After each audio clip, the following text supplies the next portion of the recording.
과학이라고 하는 학문이 우리에게 모든 답을 주는 어떤 만병통치약과 같은 학문은 아닌 것이죠. 과학은 경험적인 증거들에 기초하기 때문에 우리가 새로운 경험적인 증거들을 얻게 되면, 그동안 보지 못했던 우주의 새로운 모습을 보게 되면, 그러면 그런 경험적인 증거들의 기초에서 과학의 내용이 바뀌어질 수가 있습니다. 이런 성경의 말씀이 수천 년 전에 상황과 맥락을 통해 전달되었다라는 거죠. 해서 성경은 역사적이다라고 표현할 수가 있겠습니다. 과학이 계속 발전해서 자연을 완벽하게 다 밝혀낼 수 있을 것이냐에 대해서는 어느 정도의 회의가 있는 것이고, 그런 면에서 자연이라는 실제에 다가가는 영원한 근사다라는 표현이 적합할 것 같습니다. 성경의 목표 자체가 사람의 삶을 위한 책이었다라는 거고요. 그 점에서 성경은 하나님의 감동인 것이겠습니다. 사실 과학의 내용들이 많이 쏟아지면서 성경의 본문과 모순되어 보이는 듯한 내용들이 굉장히 많습니다. 이런 내용을 우리가 성경적으로, 신앙적으로 해석해 주지 않으면, 그럼 마치 과학과 신앙이 모순되는 것처럼 생각해서 과학에 손을 들어주고 신앙을 버리는 일들, 과학이 우리 신앙의 걸림돌이 되는 일들이 많이 일어날 수 있기 때문인 것이죠.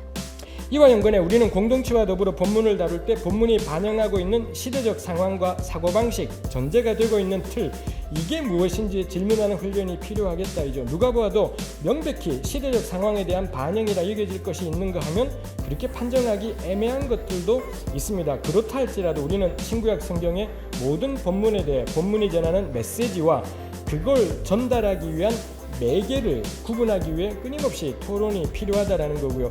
하나님이 자연세계를 통해서 드러내는 그 내용이 과연 무엇이냐, 거기에 주목해서 우리는 하나님의 창조의 방법을 사실 배워갈 수가 있는 것입니다. 이 구약은 아브라함 이야기지 않습니까? 근데 아브라함을 읽으면서 은혜가 되는 유일한 까닭이 뭐냐면 아브라함이 나라고 동일시가 되기 때문에 가능한 거죠. 하나님과 그 백성의 관계, 이걸 보여준다라는 게 기독교인들에게는 전제가 되어 있죠. 과학이 무신론의 증거가 아니라 오히려 과학이 하나님의 창조의 역사를 드러낸다 라고 해석하고 설명하는 것입니다. 우리는 지금까지 이런 노력들을 너무 해오지 않았는데, 우리에게 지금 필요한 것은 바로 이러한 전략이라고 생각이 됩니다.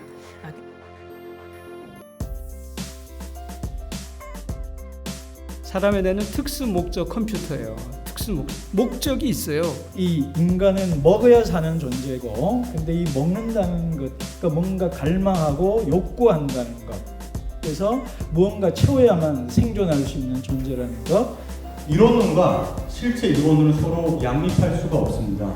다시 말하면 둘 중 하나는 맞고 둘 중 하나는 틀리게 되어 있습니다. 우리의 삶을 구성하고 있는, 우리가 매일같이 느끼는 영혼, 자아, 자유, 도덕, 책임 등등등 우리 삶을 구성하고 있는 이런 중요한 단어들을 뇌과학에서는 어떻게 볼까? 내가 세상을 닮지 않고 만mon을 따라 살지 않고 십자가 지는 예수님의 길을 따라 사는 때 나는 뭐가 되는 거야? 푸념한, 그걸 영적 인간이라 그러는 겁니다. 과학과 종교, 궁극적인 실체는 뭐냐? 정말 이 진정한 인간이란 무엇이냐? 기독교는, 성경은 몸을 뭐라고 그러냐면 우리 몸은 하나님의 성전이라고 그러잖아요. 많은 크리스천들이 오해하는 것은 뭐냐? 이론론을 환원적 이론론 혹은 제거주의 정도로 생각하고 굉장히 우려를 표명하는 경우가 있습니다.